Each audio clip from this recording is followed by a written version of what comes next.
नमस्ते। अज हिन अंजुमन में तहां सब नाज़रीन जो हार्दिक तहे दिल सां सहयोग फाउंडेशन ऐं बम्बई दूरदर्शन जे तरफ़ां हार्दिक स्वागत आहे। मुंहिंजा दोस्तो, सुहाणी सिंध ते 712 ईस्वीअ खां वठी 1843 ईस्वीअ ताईं लॻभॻि तक़रीबन 12 सदियूं लगातार इस्लामिक हुकूमतूं रहियूं ऐं कंहिं बि जातीअ जी सभ्यता संस्कृति जे विकास लाइ 1200 साल को घटि अरसो नाहे। मुंहिंजा दोस्तो, हुन जो असरु असांजे खुलियल सिंधी समाज ते पिणु पियो। असांजे भेनरुनि, असांजे माताउनि, असांजे न्याणियुनि, उन्हनि खे बि उन इस्लामी जेको उन्हनि जी सभ्यता ऐं तहज़ीब आहे उन जो असरु थियो ऐं असांजे भेनरुनि खे बि महलनि माड़नि या हवेलियुनि जी ऊचियुनि ऊचियुनि दीवारुनि जे अंदरि सिर्फ़ु घर में ज़ीनत बणिजी करे रहणो पियो। अंग्रेज़नि जे अचण सां, उन्हनि जी आमद सां नंढे खंड में तइलीम जो फैलाव वधीक थियणु शुरू थियो ऐं आहिस्ते आहिस्ते उहो सिंध ताईं पिणु पहुतो। पर बदकिस्मतीअ सां उन जो फेज़ असांजी सिंधी औरतुनि खे न मिलियो, उहे उन खां महरूम रहिजी वियूं।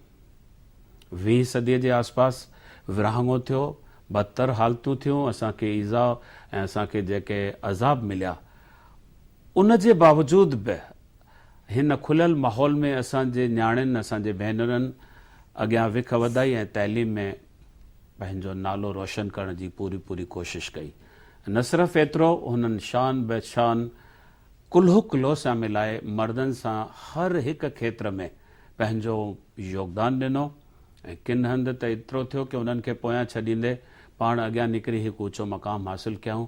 अॼु असांजे विच में अहिड़ी ई हिकु शख़्सियत जंहिं 20 साल तइलीम पातो ऐं हाणे 30 सालनि खां लगातार तइलीम जी शेवा करे रही आहे। ईअं चइजे त हुननि पंहिंजी सॼी ज़िंदगी तालीम सां लाॻे छॾी आहे, हुनखे वाॻे छॾी आहे। उहा आहे असांजी भेण केसी कॉलेज जी प्रिंसिपल, असांजी भेण मंजू निचानी जी। उनजो स्वागत आहे। भेण, तव्हांजो हिते स्वागत आहे। अॼु ही जेका महफ़िल जो हिन मुलाक़ात जो असीं आगाज़ कयूं था, तव्हांजे वॾड़नि जे बारे में कुझु ॼाणण सां, त तव्हांजा वॾा, तव्हांजा बुज़ुर्ग सिंध में कहिड़े इलाइक़े में रहंदा हुआ, कंहिंसां वाबस्ता हुआ? मुंहिंजा वॾा रहंदा हुया शिकारपुर में। जी।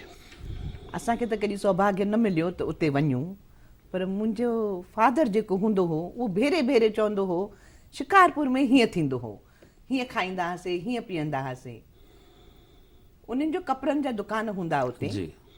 पर मुंहिंजो ॾाॾो तमामु नंढी उमिरि में गुज़ारे वियो। मुंहिंजी पर ॾाॾी मुंहिंजे फादर जी एंड मुंहिंजे चाचनि जी अपब्रिंगिंग कई एंड उहे सभई मुंबई, मुंहिंजो फादर बॉम्बे पार्टीशन खां तमामु अॻु में आया हुआ। ओके। पोइ हिते कंहिं वटि पेढीअ में कंहिं नौकिरी कंदा हुआ। अच्छा, कपिड़े जी ही पेढीअ ते कपिड़े जे पेढीअ में नौकिरी कंदा हुआ। त इहे सभु ॻाल्हियूं त तव्हां सभु वॾड़नि खां ॿुधियूं हूंदियूं। जी, जी, त तव्हांजो जनम हिन मां ज़ाहिर आहे त हिते हिंदुस्तान में थियो आहे। मुंबई में ॼाई आहियां। त तव्हां हिते हिंदुस्तान में तव्हांजा वॾा सिधो बॉम्बे आया, या मूंखे जेतिरी ख़बर आहे त शायदि तव्हांजो नागपुर सां मुंहिंजा नाना नागपुर में हुआ। ओके। मुंहिंजो नानो तमामु वॾो माण्हू हूंदो हो, उनखे डाई जी फैक्ट्री हूंदी अंग्रेज़नि जी लाइसेंस सां। ओके। त मुंहिंजा नाना उतां जा हुआ। त मुंहिंजी मम्मी सिर्फ़ु मराठी ॻाल्हाईंदी हुई। अच्छा, छाकाणि महाराष्ट्र में परी जेका 4 दर्जा उहे मराठी मीडियम में पढ़ी। पर मुंहिंजो फादर हटवाणका लिखंदो हो ऐं अरबी पोइ लिखणु शुरू कयो। हटवाणका जंहिंखे असीं अॼु जी शॉर्टेज चई सघूं था, जंहिंमें कुझु ख़बर ई न पए। हू असांखे ॾेखारींदा हुआ त भई हिन में कोई बि मात्रा कोन्हे, पोइ हिनखे जीअं खपे तीअं त ई पढ़ी था सघो। बराबरि। अॼु अजमेर वियो, अॼु मरी वियो, इन करे कंफ्यूजन थींदो आहे। जी जी। ख़ैर, त तव्हां नागपुर पंहिंजे माता साहिब सां रहंदा हूंदा? न, मुंहिंजी मम्मी ख़ाली डिलीवरी लाइ वई। मां 40 ॾींहंनि जी हुअसि, तंहिंखां पोइ मुंबई में आहियां। त बॉम्बे में तव्हांजो तालीम किथे थियो? असीं दादर में रहंदा हुआसीं।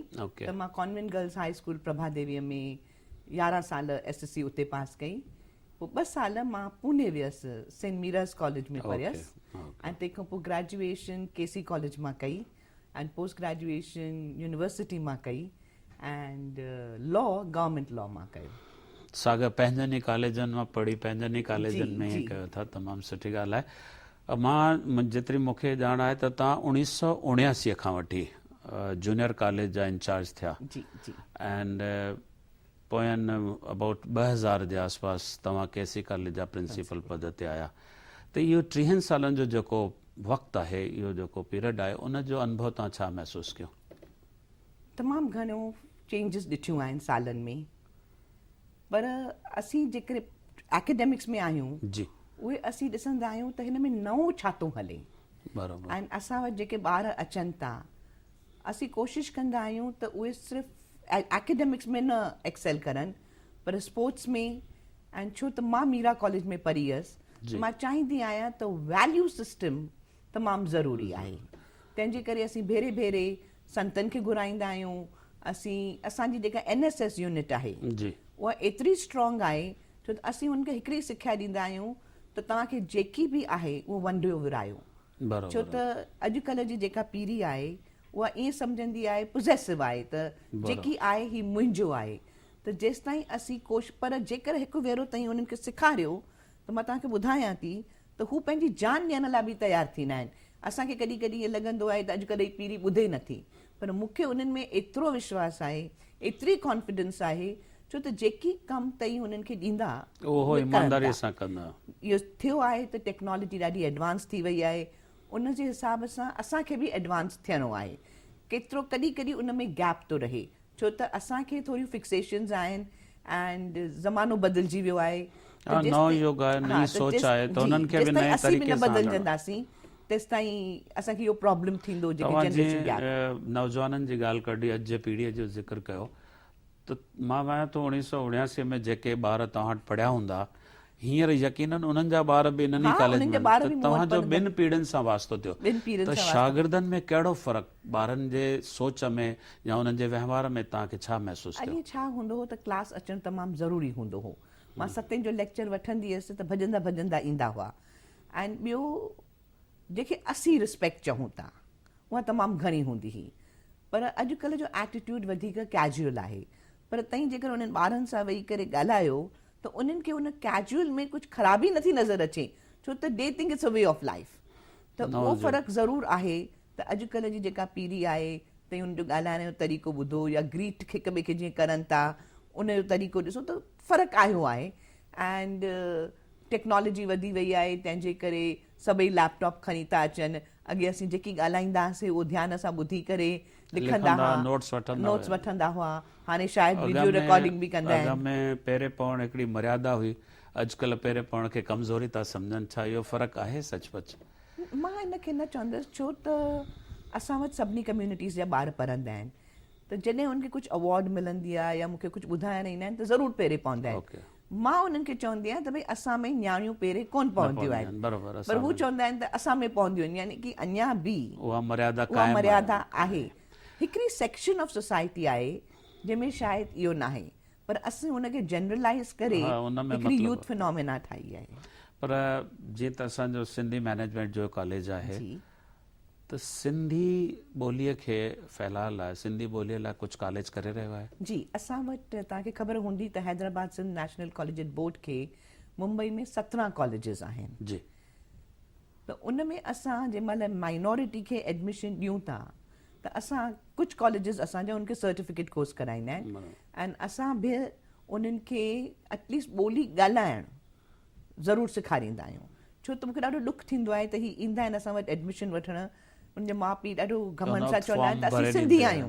पोइ मां पुछंदी आहियां न भई तव्हां सिंधी ॻाल्हाईंदा आहियो, त पोइ मथो हेठि करे चवनि थोरी थोरी, पर जेकर पीउ माउ ई नथा ॻाल्हाइनि त ॿार कीअं ॻाल्हाईंदा? असांजे सचपच ॿारनि जे लाइ हिकु अलॻि मिसाइलो आहे, छाकाणि उहे अलॻि अलॻि सूबनि में रहनि था, अलॻि अलॻि मुख़्तलिफ़ भाषाऊं ॻाल्हाइनि था, उन्हनि जी सभ्यता संस्कृति में अलॻि तरीक़े सां सभिनी स्टेट जी आहे उन में पलजनि था।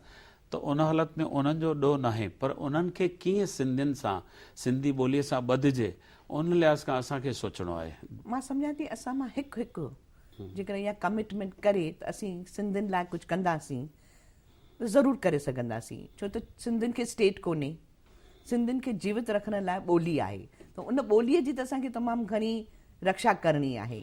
बराबरि। एंड मूंखे पक आहे त जेकर असीं थोरो वधीक एम्फोसिस ॾींदासीं ॿारनि खे न, जेकर उनजे पीउ माउ खे, छो त ॿोली जेका मातृभाषा आहे उहा घर में सेखारी वेंदी आहे। चवंदा आहिनि त भई माउ जेका आहे उहा ॿोली जी सर्जणहार आहे, उहा ई मुहाफ़िज़ आहे उनजी, ऐं ॿोली उहा ई बचाए सघंदी। सो पर माताऊं हिन वक़्तु उन ॾे ध्यानु नथियूं ध्यानु ॾियनि उन वक़्तु।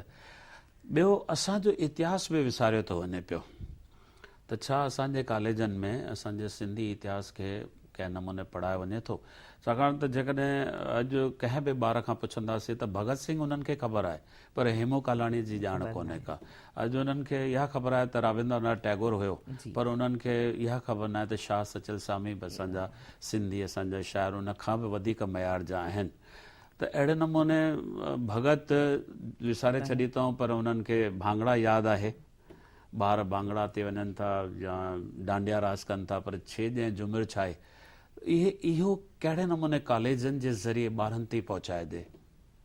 वधीक कॉम्पिटिशन जेकर असीं रखूं सिंधियत ते, जी, शायदि उन्हनि खे वधीक रिवॉर्ड्स ॾियूं, शायदि सभु प्रिंसिपल्स ऐं टीचर्स गॾु अची करे, छो त सिंधी टीचर्स बि अॼुकल्ह एतिरा कोन था मिलनि। बराबरि आहे। असीं केतिरी कोशिशि कंदा आहियूं त सिंधी कॉलेजिस में जेतिरियूं वधीक सिंधी टीचर्स मिलनि, पर शायदि टीचिंग में कोन था अचनि। ॿियो, जेकर असीं पॉलिटिकल लेवल ते, छो त असीं पाढ़ींदा आहियूं यूनिवर्सिटी जी सिलेबस, रविंद्रनाथ टैगोर एंड ॿिया सभु यूनिवर्सिटी सिलेबस में थो पाढ़ियो वञे। जेकर असीं पंहिंजे तरफ़ां सभु सिंधी क़ौम गॾु अची करे इहे इंट्रोड्यूस करनि, ख़ाली सिंधियुनि खे ई छो ई सिंधियुनि जी हिस्ट्री ख़बर हुअणु खपे, सॼी दुनिया खे ख़बर हुअणु खपे। त असांजी त हिस्ट्री किथे बि कोई बि नथो मार्क करे, न स्टेट गवर्नमेंट काई सपोर्ट करे थी, न सेंट्रल गवर्नमेंट थी करे। सिंधी किथे आहिनि, छा था कनि? ठीकु आहे, सिंधियुनि नॉन सिंधीज़ में जेको नालो कढियो आहे, जेके हथे ख़ाली सिंधी आयासीं असां पंहिंजे वतन खे छॾे, ॿिन्ही हथनि सां असां सरकारुनि खे मदद कयूं था, पर असांजो ओरिजिनल जेको जड़ आहे उनखे विसारे वियो आहे। त उन लिहाज़ खां जीअं मूंखे रिसेंटली ख़बर पई त सोमैया कॉलेज में संस्कृत जे फैलाव लाइ 5-7 हज़ार जेके बि स्टूडेंट्स आहिनि उन्हनि जे लाइ कंपलसरी सेखारी थी वञे। छा अहिड़ो तरीक़ो निकिरी सघे थो कि असां सिंधी सभिनी खे पाढ़ियूं? संस्कृत यूनिवर्सल लैंग्वेज आहे, उनखे सभु कोई मञींदो आहे। उन्हनि वटि त ॿाहिरि जा बि स्कॉलर्स अची करे संस्कृत में PhD कंदा आहिनि। सिंधी हिकिड़ी ॾाढी माइक्रोस्कोपिक लैंग्वेज आहे, पर 16,000 लैंग्वेज असांजूं टोटल ॻाल्हायूं वञनि थियूं, उन मां 21 जा 22 ख़ाली असांजी तस्लीम थियल आहिनि, जंहिंमें सिंधी हिकु आहे। त सिंधीअ खे सरकार जो बि फ़र्ज़ु आहे, प्लस असांजो बि फ़र्ज़ु आहे। असांखे पॉलिटिकल विल खपे। हिकु दफ़ो असांखे पॉलिटिकल विल अचे थी, भई असांखे ही करिणो आहे। हाणे तव्हांखे ख़बर हूंदी त असांखे पंहिंजे माइनॉरिटी स्टेटस खे प्रिज़र्व करण लाइ सुप्रीम कोर्ट ताईं वञिणो पियो।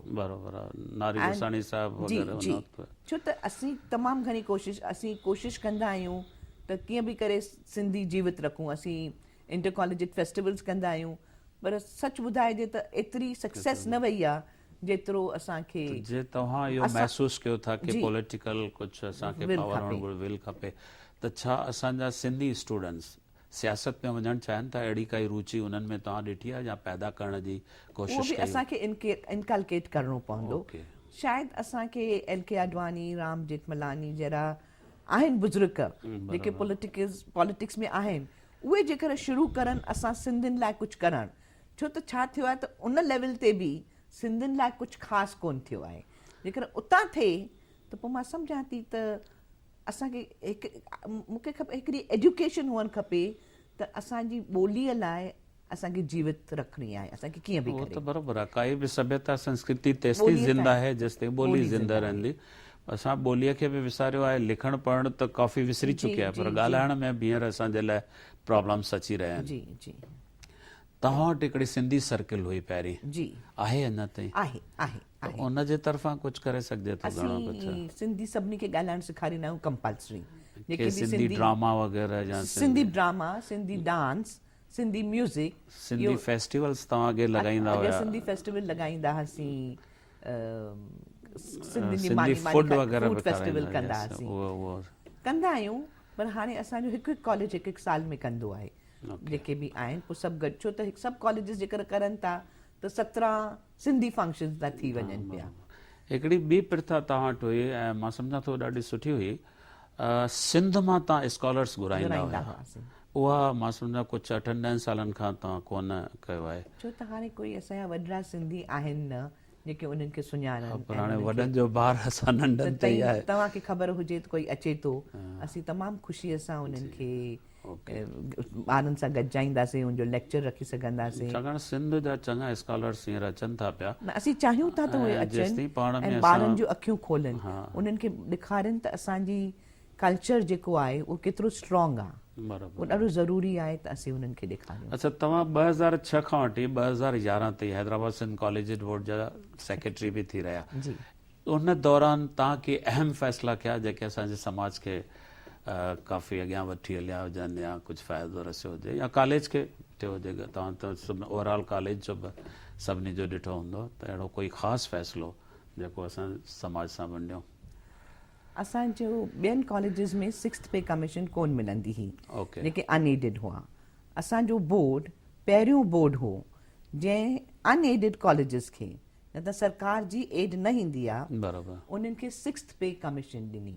सॼी यूनिवर्सिटी में असांजो बोर्ड पहिरियों हो, रुगो अनएडिड कॉलेजिस खे न, पर जेके एडिड कॉलेजिस में अनएडिड कोर्सिस हुआ, जेकर क्वालिफाइड टीचर हुई त असीं सभिनी खां पहिरें उन्हनि खे टाइम स्केल में विधोसीं। I think that was a very big decision. ॿियो, असां पंहिंजे नॉन टीचिंग स्टाफ सभिनी जो मेडिक्लेम कयो आहे, विच इज़ नॉट रिक्वायर्ड और एज़ पर द रूल्स, पर हिकिड़ो वेलफेयर एक्टिविटी जेके चए थी उहा मूं कई हुई पंहिंजे टाइम। अच्छा, तव्हांजे हिन टाइम में उहा इहे ॿ ॻाल्हियूं मुंहिंजे टाइम ते थियूं। एक्चुअली सिंधी जिते बि रहनि था पिया, उते मंदर, टिकाणा, मड़ियूं, इहे त सभु खुलनि था, हॉस्पिटल्स बि खुली वञनि थियूं, स्कूल कॉलेज बि खुलनि था। पर अॼु जो जेको टाइम आहे, अॼु जी असांखे जेका ज़रूरत आहे उहा आहे असांखे तइलीमी अदारनि खां वधीक कल्चरल अदारा जिन में सभ्यतिक एक्टिविटीज़ हुजनि। सो तव्हांजे हैदराबाद सिंध कॉलेज बोर्ड ऐं सहयोग फाउंडेशन जे दौरान 1994 में असांखे बॉम्बे यूनिवर्सिटी हिकु प्लॉट ॾिनो हो जिते सिंधी भाषा भवन ठाहिण जी योजना हुई, जंहिंजो भूमि पूजन दादा जशन वासवाणी, उन में कुझु प्रोग्रेस मां सम्झां थो इहो तव्हांजे दौर जी ई ॻाल्हि आहे। जी, मीटिंग्स थियूं आहिनि, पर अञा ताईं क्लैरिटी न आहे त उते छा करिणो आहे। असांखे डॉक्टर खोले मिस्टर हीरानंदानी सां गॾिजा हुया, डॉक्टर निरंजन सर सां, पर अञा ताईं ॾुख थींदो आहे। असांजे बोर्ड पैसा बि ॾिना आहिनि, तव्हांजे बोर्ड 25 लख ॾिना आहिनि, बाक़ी कुझु असां कठा कयासीं जेके हींअर 1.5 करोड़ जे आसपास आहिनि, असां पैसा बि व्याज सां मिलाए करे। सम्झां थी सभिनी खे गॾिजी करे असांखे कुझु करणु खपे, छो त हथ में आई शइ खे विञाइण। 2.5 एकड़ ज़मीन आहे, प्राइम प्रॉपर्टी आहे, ऐं उते असांजी काफ़ी कुझु थी सघे थो, लाइब्रेरीज़ ठही सघनि थियूं, ऑडिटोरियम ठही सघे थो, असांजे स्कॉलर्स जे लाइ रहण जो बंदोबस्तु, सभु कुझु हुते एतिरी वॾी एरिया आहे। छो न असीं सभु गॾिजी करे कुझु कयूं? असां त हाज़ुर आहियूं, जॾहिं सभिनी जो वीचार थिए त करण लाइ तयारु आहियूं। तव्हां हिन एडुकेशन सां गॾोगॾु दादा जशन वासवाणी जे मिशन सां तमामु वेझो जुड़ियल आहियो, त उते तव्हांजो वञणु कीअं थियो? मां SSC मुंबई मां पास कई। मूंखे हिकिड़ो टेक्निकल प्रॉब्लम आयो, मूं मैथमेटिक्स न खई हुई, टाइप राइटिंग खई हुई, त उन वक़्तु बॉम्बे यूनिवर्सिटी में इट वॉज नॉट रिकग्नाइज़, त मूंखे चयूं यू आर नॉट एलिजिबल। तंहिंजे करे मूंखे वञिणो पियो पूने। त पूने जॾहिं वियसि त मूंखे वॉडियर कॉलेज जो लेटर हो कुंदानी सर जो, पर उते चयूं त भई कॉलेज में एडमिट कंदासीं, पर हॉस्टल में जॻह कोन्हे, छो त मूंखे 2 महीना थी विया हुआ। पर हिते हिकिड़ो सिंधी कॉलेज अथव, सेंट मीराज़ कॉलेज, उते हॉस्टल अथव, तई भल वञो। उन दौरान मां उते वियसि, दादा सां मुलाक़ात 69 में मां वियसि, ऐं पहिरें ई ॾींहुं जॾहिं मां दादा सां गॾिजसि, त जेके चइबो आहे न हिकिड़ी कनेक्शन, हिकिड़ी कनेक्ट उहा थी वई पहिरें ॾींहुं, ऐं उहा साईं अञा ताईं क़ाइमु आहे, अॻियां बि थींदी। पर एक्चुअल असांजे दादा जो जेको मिशन आहे उन जा मुख्य कहिड़ा कार्य आहिनि? सेवा, सत्संग एंड एजुकेशन। दादा जो हो त वुमेन मस्ट बी एजुकेटेड। दादा चवंदा आहिनि त भई जेसि ताईं स्त्रीअ जी एजुकेशन नथी थिए, तेसि ताईं फैमिली जी एजुकेशन नथी थिए। फैमिली जी थिए थी त कम्यूनिटीअ जी थी थिए।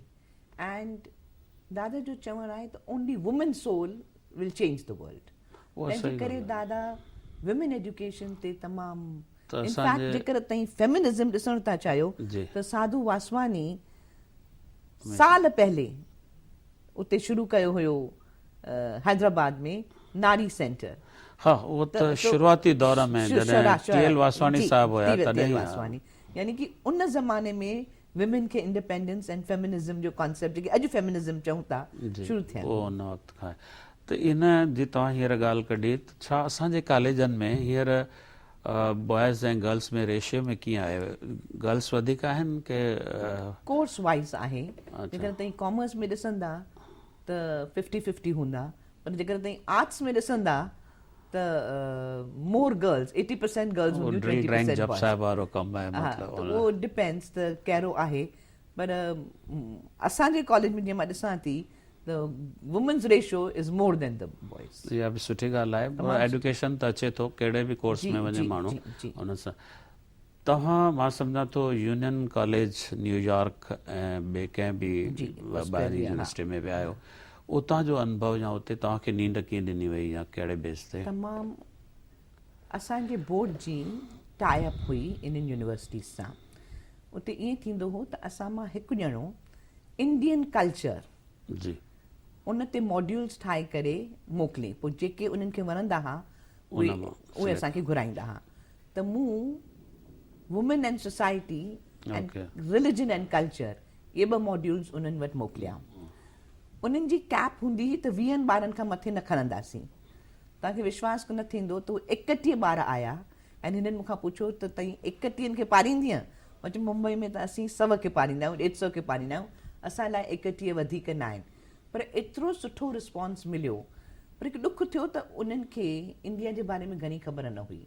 असीं पाण खे सुपर पावर थियण जी कोशिशि कयूं था, पर अञा ताईं अमेरिकन जे नॉर्मल स्टूडेंट खे एतिरी ख़बर कोन हुई, छो त यूनियन कॉलेज तमामु एलीट कॉलेज हो, नंढो हो पर तमामु एलीट हो। त उन्हनि खे एतिरी इंट्रस्ट वरिताऊं जो हाणे मूंखे 204 में मां वई हुअसि त अञा ताईं मूंसां कॉरेस्पॉन्डेंस कंदा आहिनि। सुठी ॻाल्हि आहे, मतिलबु एतिरो तव्हांजो उन्हनि ते असरु थिए।